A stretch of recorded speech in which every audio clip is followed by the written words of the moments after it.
Um, Doing the thing that you love the most with the people that get the most out of you.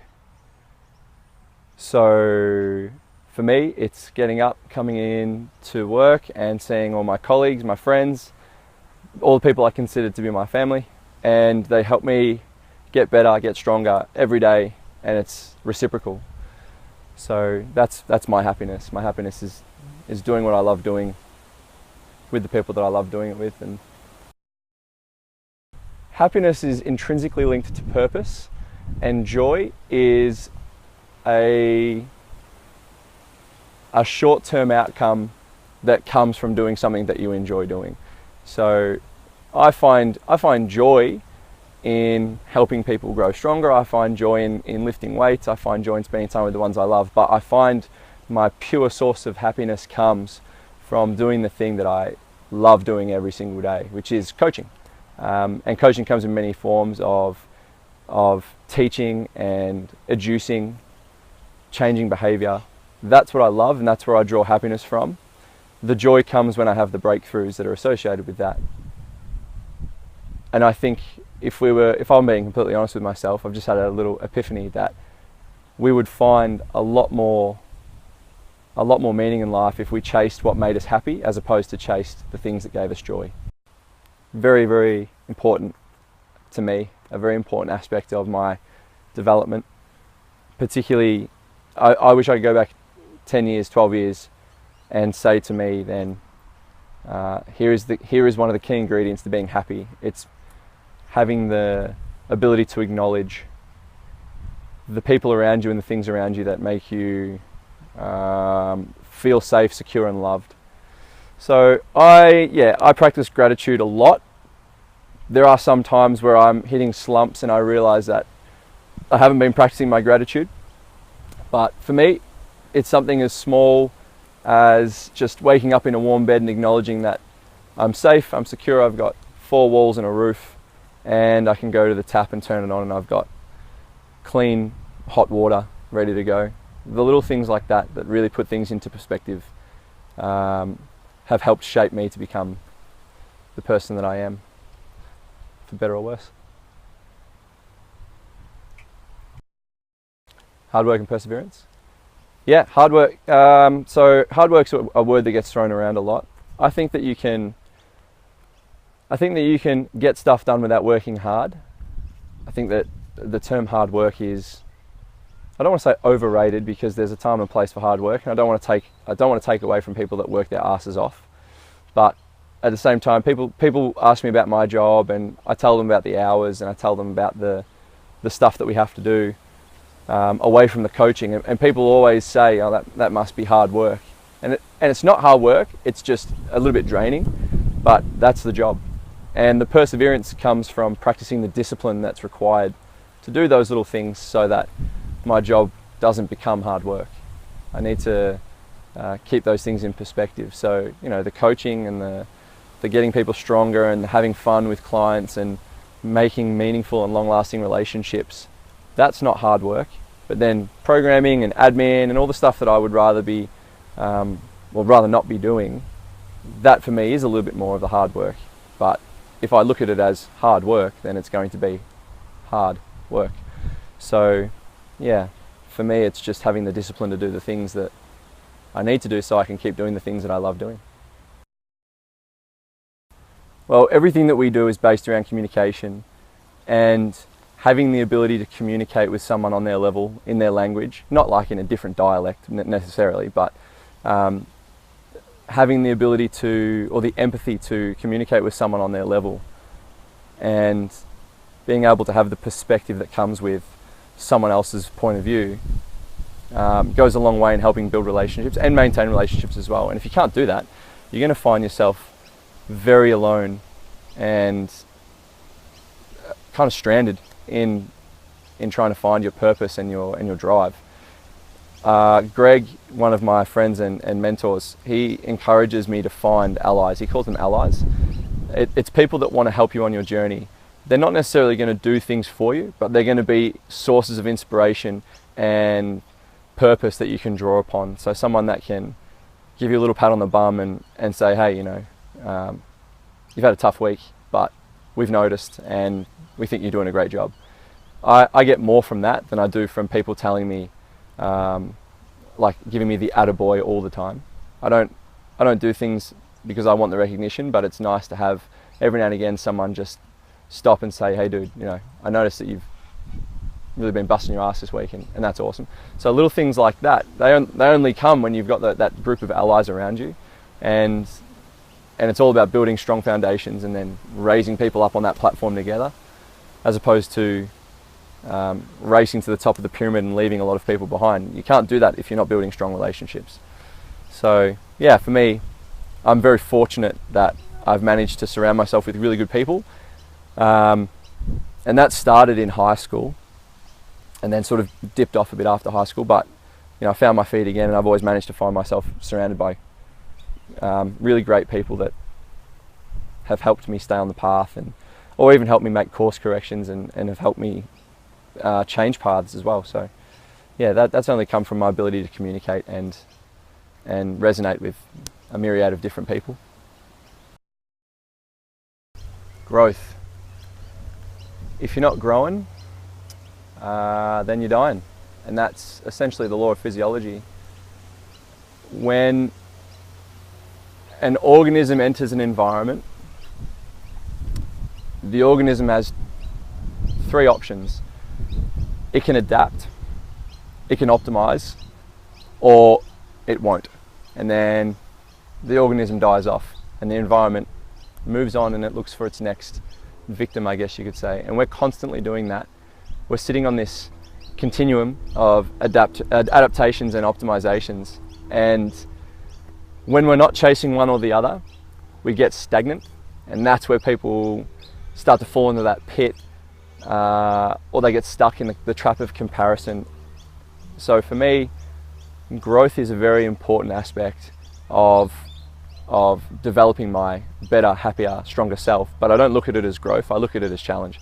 I'm always sitting there saying, what can I challenge myself with? So for me, 2018 is going to be filled with a couple of things that I've never done before that I'm going to push myself with. But an example of what I did this year was I took my first sort of foray into presenting or working with workshops with Greg, and that afforded me the opportunity to travel overseas with him and meet some great people and stand up in front of a room of 30 people that were far more qualified than me and communicate and resonate with them and teach them all something that they didn't know. And that felt really special. And the other thing I did was my first strongman comp this year too, with 6 weeks of prep. I just decided, let's do it. And then I had Simon Cooper just sort of put his hand up with me, and we managed to spend 6 weeks getting very familiar with a completely different modality and learning the ins and outs of what it is to be a strongman competitor. And I've learned a lot of really cool things and made some really cool relationships from that have made me a much better person, much stronger both physically and mentally. So I love love. Full stop. That is all. I love love. Yeah, love's a tricky one. When people say love, the first thing that people think of is romantic relationships, and I'm the least qualified person to talk about romantic relationships because I'm probably the worst at them.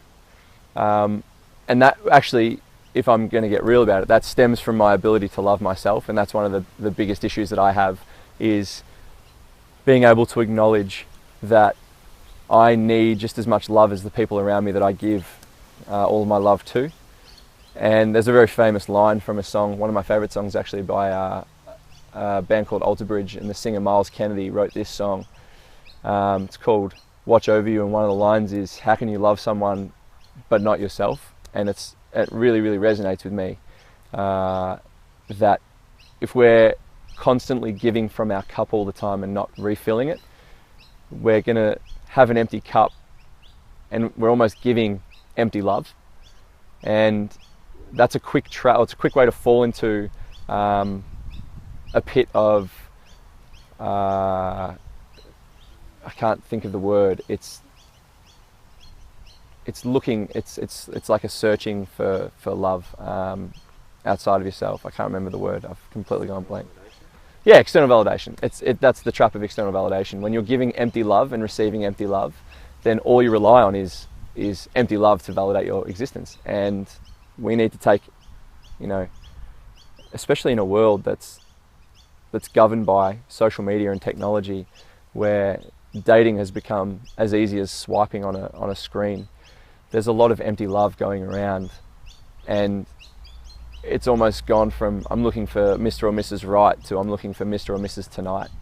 And it's not really conducive to helping us build those relationships and developing a strong foundation for happiness and love. So I love love, I love the concept of love, and I'm fortunate enough to have grown up with both my parents still being together, and my sister and I have managed to, survive the impossible environment of not being friends with each other through the younger years, and now we're at a point where we both see that each other sort of fall into that external validation trap, so we're there to pick each other up. So yeah, it was a tough sort of upbringing, despite having that really strong foundation at home, because we weren't taught how to love ourselves so much. I love love, but it could definitely be done better. I think that starts with the self, loving of the self. That's a bit of a ramble. Kindness. To quote Ricky Gervais, kindness is magic. And this comes back to love. If you're kind to yourself, you will reflect that kindness. And if you are someone that searches for kindness in others, then you'll just take, and then someone will take from you, and you'll get stuck in that endless loop. I think kindness, love, happiness, purpose, fun, joy, when we find that in ourselves, we become a beacon, and we actually attract people that want to share those ideals with us, and we have more fun, we have more joy, we find more happiness and more purpose and direction, because we create those allies that I was talking about before, that all share that similar purpose. So coming back to the point of kindness, if you're selfish with your energy and selfish with your time, you're not going to attract the kind of people that will bring the best out in you. You're going to attract people that will only use you for your time and will only use you for your kindness. But when you're very giving and very patient and very open-minded and very empathetic, you'll start to attract those kind of people, and I think that's where you'll build a really strong and congruent community around you that will truly adduce the best version of yourself. And that's what we want. That's what Virtus is all about. That's what I'm all about, and that's what attracted me to Virtus. Mindfulness, this comes back to gratitude for mine. I learned mindfulness in Japan. I was very fortunate to work with an Aikido instructor, well, several Aikido instructors, but the person that introduced me to the art of mindfulness was Sensei Joe Tambu. He's got a facility in now Springvale, then Oakley, and he introduced me to several other practitioners of the art, Sensei Martin, Sensei Kiko, Enrica, Filori, and then I went over to Japan and I got to meet some really cool people that showed me a completely different way of doing it, and it actually came from sitting down and being incredibly blunt and honest with the self and exploring the strengths and the weaknesses with almost an emotionless precision. It was being able to, I can sit down in 30 seconds and write 3 of my biggest weaknesses and 3 of my biggest strengths on a piece of paper and know exactly where I need to go. And having the ability to sit down and do that has made a big difference in all aspects of my life, particularly making me a little bit more mindful of other people's feelings. I still muck it up from time to time, but I try my best. I'll still I still make the mistakes, the same mistakes, but I'm getting better at acknowledging that, one, that it was a mistake, and two, getting better at seeing the pitfalls and the hurdles as I approach the mistake. So I think that's where the mindfulness came in. It's taught me that it's okay to make a mistake. It's okay to make a mistake 100 times. It's not okay to ignore the mistake, and it's not okay to just expect it to get better. You have to work at it. And that comes from being able to objectively appraise strengths and weaknesses and then go to work on making them better. Yeah, absolutely. Self-awareness is almost hand in hand with mindfulness. When you start to become more mindful of the self, then the self-awareness increases. And when self-awareness increases, things like self-efficacy increase as well. Self-esteem increase, because you actually become aware of your place in space around you. So for me, a good example is I used to butt heads a lot with Lockie and Jesse when Jesse was here as well, just because I couldn't understand why they couldn't see some of the things that they were putting into practice for Virtus weren't going to work the way they thought they were going to work, because I'd had experience showing them. I'd had experience and I was telling them that these didn't work as well as they thought. And it took me a long time until I realized that they aren't going to know these things until they've been exposed to them and they've experienced them themselves. So when I started to learn that, it made me take a step away, reassess where I was in relation to them and my relationship with them. And I realized that I was my dad. I was being my dad to them. And I was doing it because I loved them very much and they were good friends and I didn't want to see them fail. And I realized that was all the things that I'd grown to not despise, but that is one of the more hated things about my dad that he does. He's so protective of me and my sister that he'll actually try to smother us in order to stop us from being exposed to any kind of stimulus. And as I said before, in terms of growth, that's a negative feedback loop that you don't want to get caught in. So when I was having these sort of like arguments, for want of a better word, with Lockie and Jesse, I wasn't understanding why they weren't getting it until I took a step away, returned to my mindfulness and said, well, I'm the problem here. I'm stopping them from experiencing this. Instead of just not letting them experience it, I should be encouraging them to make mistakes, encouraging them to fall over. And if they fall over, help them back up. If they break something, then help them put it back together. But that became my role in the environment, and that's how I sort of govern myself in my space. And that's actually taken me to a concept that I practice now called being a reliable beta, where I know that I don't want to be the alpha male of an environment, because if everyone wants to be the alpha male, then nothing's going to get done. So it takes a certain someone to take a step back, not a step up, and say, hey, I want you to be the leader. I want you to succeed.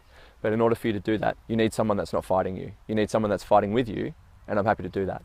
So that reliable beta concept has actually changed my relationship with a lot of people in here, and at home as well, just a lot of people in general, where I'm no longer fighting them and trying to stop them from experiencing and making mistakes. I'm actually encouraging them to do stuff to the point where I desperately want them to fuck up so I can say, awesome, now we've got something to work with, like let's get better.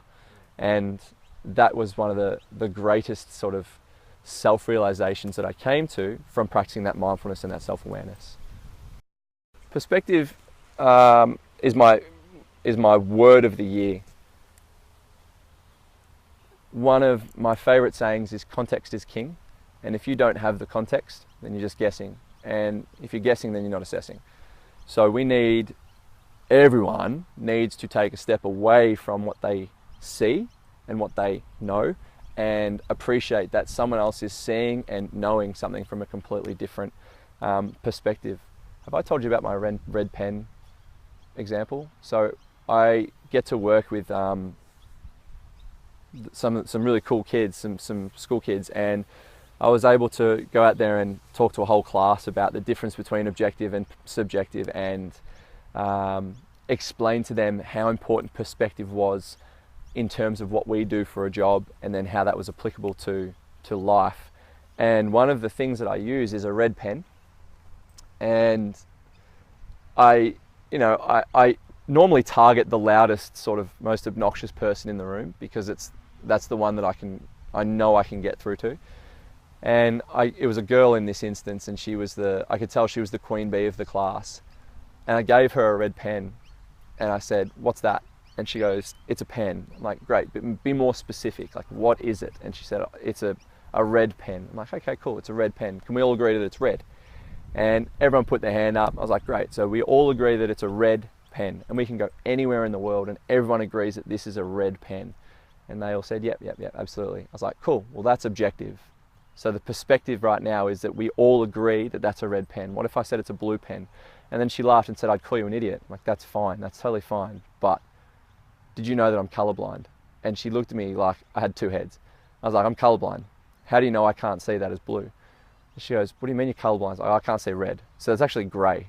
Do you know what grey looks like?" And she goes, "Yeah." I was like, "Well, how do you know that it's the same color grey that I'm seeing?" And she goes, "Well, I don't." I was like, "That's right, you don't. Now describe red to me." And she looked at me and she went cross-eyed. She's like, "What do you mean? It's red." I was like, "Yeah, I can't see it. You've got to describe it to me. Tell me what red is." She goes, "Oh, it's the color of blood." I'm like, "Blood is grey to me. I don't know what blood is." And then she's like, "Oh, the duster on the board, it was red." I was like, "Well, I can't see it. Like, you've got to describe to me what red is." And she couldn't do it. And I took the pen off her. I was like, "That's fine. Can anyone describe to me what this is? Like, how can someone tell me what red is?" And one kid put his hand up, and he was the quiet kid of the class. And he put his hand up and he said, "It makes me feel angry, and it makes me feel hatred, but I can't describe it to you." And I was like, "You've nailed it. Like, you understand that a color is something that you feel more than what you see." And that's the difference between subjective and objective. Is I want you guys to acknowledge that the things that you're seeing aren't necessarily things that you need to react to by seeing. Sometimes you have to feel, sometimes you have to smell, sometimes you have to just sense them. And that's the difference between the objective of what you're saying and the subjective of what you're experiencing. And that's where context lies. That's where that perspective lies. We lose perspective when we let someone else dictate what we're seeing, feeling, smelling, tasting. So when someone says to me, "This is a red pen, and it's the only red pen in the world, and it's red because it's this specific color of red," and then I take that red pen and say, "Hey, here's my red pen, it's the only one," and then someone pulls their red pen out and goes, "What, like this?" All of a sudden my perspective has been shattered because I've been lied to. We need to take a step away from that. We need to start saying, all right, well, what is the red pen to me? You know, what do I feel when I see the red pen? Or grass. Grass is green, but how many people take a step back and say, "Oh, wow, that's a really cool shade of green. There's like 50 shades of green right there, right behind us," that we sit there and we see. But we don't see it. We kind of take it for granted. Perspective is a lot like that too. Another good example is like this flat earth, round earth thing that's going on. You know, everyone believes that they've got the answer. "I know why the earth's flat. Here's why. I know why the earth's round. Here's why." Guys, all you're doing is just arguing with each other. And then when you don't like the answer, you go back to your side. You go back to your flat earth side or your round earth side. And then you all discuss amongst yourselves and you get validated by your ideas and your ideals. And then you feel better and you're like, "Yes, I am right because these 100 people say I'm right." But then that person's over there saying, "Hey, I'm right because these 100 people say I'm right." And then there's, you know, some of us that are more open-minded and mindful in the middle going, "What the hell? Like, who cares? Is it upsetting you that the earth might be one way or the other? Is it upsetting you that someone believes in God? Is it upsetting you that someone believes in science?" It doesn't upset me. I celebrate it. I celebrate the differences. This is a ramble, but yeah, perspective is the celebration of difference. And if you can't celebrate it, then you're going to get stuck. You're going to get stuck in this very lonely, very sad, very hollow, very empty pit with a whole bunch of other people that are saying the same thing, just an echo chamber of sadness and loneliness, all looking for that validation, you know.